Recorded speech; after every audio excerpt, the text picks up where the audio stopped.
As advertised, victorious Bradley Braves are here. They'll have a date with Loyola tomorrow and in the doubleheader's first game.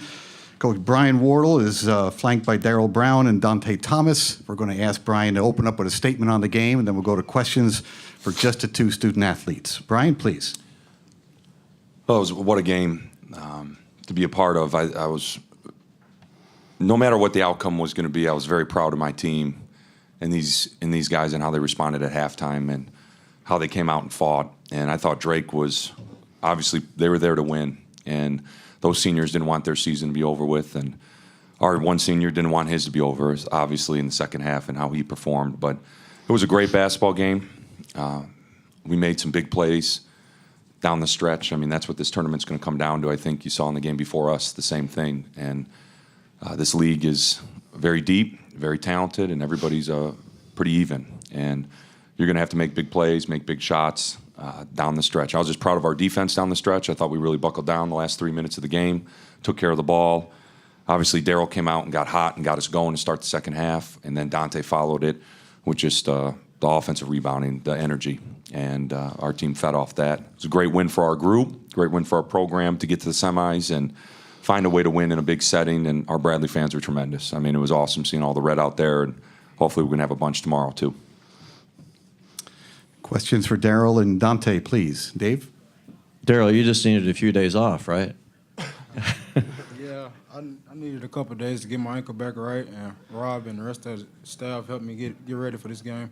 And I had a great practice yesterday, and I think it led to a good team performance today.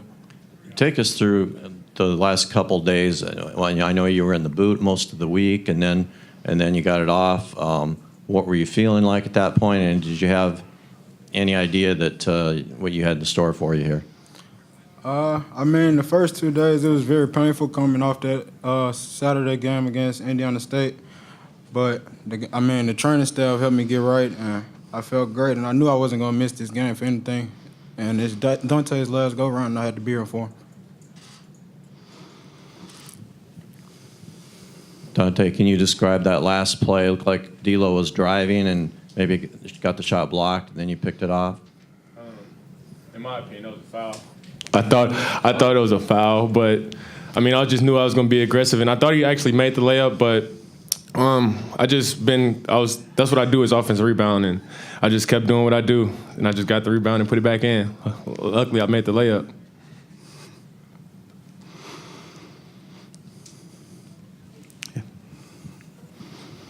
Can you take us through that first few minutes of the second half? You guys are down 8 at halftime, and then you run off that 12-0 run. Obviously, you were scoring, but you were getting a lot of stops during that time, too, and it got you guys back in the game. We'll go Dante first, and then Darrell. We'll get both of them, yeah. Yeah, it actually all started in the halftime in the locker room. Our teammate Luke Lundy, he got us all fired up. He was getting on us like Coach would, and I think we needed that, a different voice. And he got on us, and when we got out there, DB banged some shots. We're going to get him the ball, so let's keep it rolling, and that's what we did. And when it really started on defense, we had to lock down on defense, and we couldn't let Timmer get going and have a good second half like he had first. The second half, it started in the locker room, like Dante said. We had a couple guys step up and say a few things. Even guys that usually don't speak that much said things. And I knew it was good from there, and we just did what we do, play defense, rebounded the ball, and it led to a great outcome. Left-hand side. Just for both of you, what's going through your head when you see that half-court shot go up and not miss by a whole lot? Darrell, you're first on this one. I pretty much followed the ball all the way from his hand. I actually thought it went in, but, just thankful they didn't. We can keep playing. That's really all the basketball gods right there.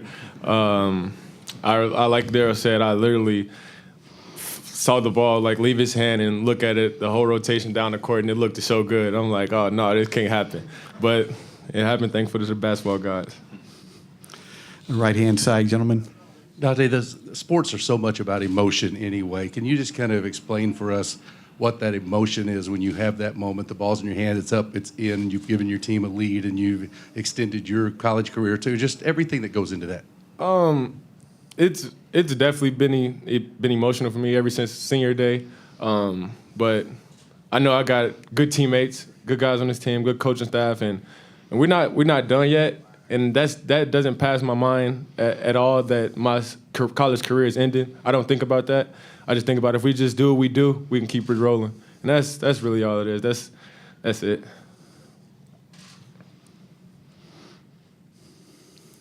Back to Dave. Daryl, you guys are the last team to beat Loyola. How much confidence does that give you going into tomorrow's game? We don't think about that at all because, I mean, like Drake, they were happy after they beat us the last time at our place.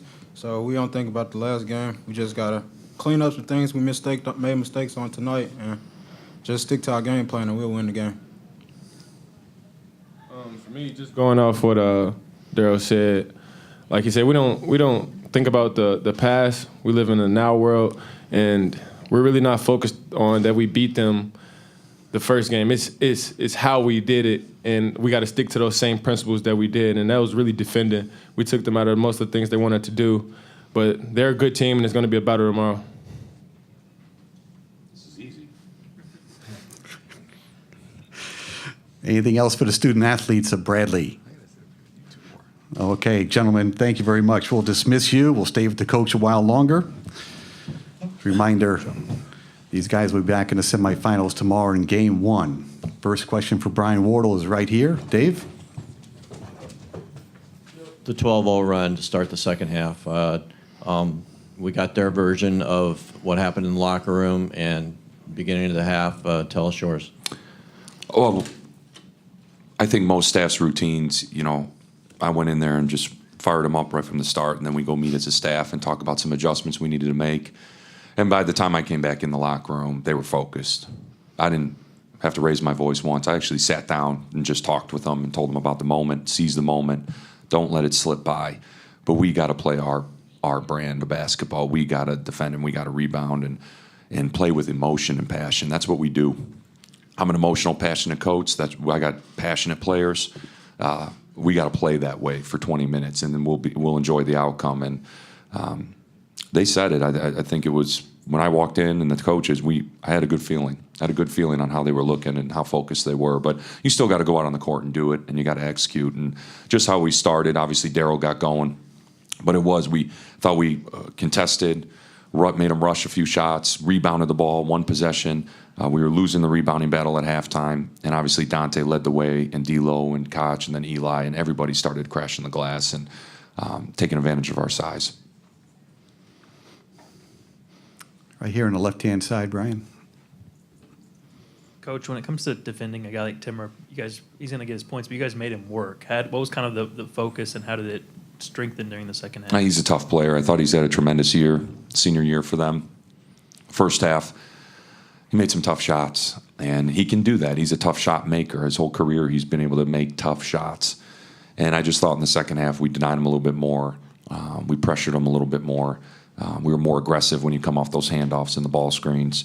And, we just made a few more adjustments. But really it was we just had to play with more passion, more fire on the defensive end and fly around. And if we lose by playing hard, and I told them at halftime, if you look yourself in the mirror at the end of this game and you laid it all on the line and we lost, you can live with yourself. But right now, I said you can't do that, and we need to have a half where we're just flying around on the glass and on defense, and that's what we do. You called timeout with 11 seconds and then another one at 6. Did you change the play during that time, and what did it pan out as you expected? Well, we knew they were going to take a foul, and we weren't sure when, but they did a good job mixing and matching their zone, their 1-2-2, their man. So really we had 2 timeouts, which was great. We saved them. But we expected their 1-2-2 three-quarter court, and it wasn't there. So we wanted to dribble up, called burn the last time out. We knew they would take a foul right away. So we had a play drawn up where, we were getting the ball to Daryl's hands, obviously. And then after they took that foul, there was a counter to it where luckily D'Lo was right in front of me. I told D'Lo, look for Dante and cut, because the first play before they played way off D'Lo and they were going to go deny DB, and you can kind of see that. So D'Lo just made a heads-up play, hit Dante, basket cut, and then Dante, as he did all game, was follow that ball to the rim and got the tip in. So I give D'Lo a lot of credit. That was a big-time play and a smart play at the moment. And I always tell him I appreciate when he listened to me when I told him to hit Dante, because Dante was going to be open. And I knew no one would be on him, so I was hoping he'd make that play. Go ahead, Dave. If you could just give us a quick preview on tomorrow's game. Obviously, you guys beat them in Peoria, but different setting here. Yeah, I mean, the players said it. I love sitting and listening to these guys talk, because it doesn't matter coming tomorrow at 2:30. We know we can play with anyone. We know that when we bring our best, that we can beat anybody, and we're going to have to bring that tomorrow. Loyola's going to be ready to play. They're already preparing. We got to get our bodies ready and our minds ready. They're doing the same, and we're going to have to do a few things a lot better than we did in the first half. And I think Daryl said that we got to tighten some things up, play a little bit smarter. They're a very good team. They got us scared today. Obviously, we were in a close one too, so let's toss it up and see what happens. Thank you, Brian. Thanks.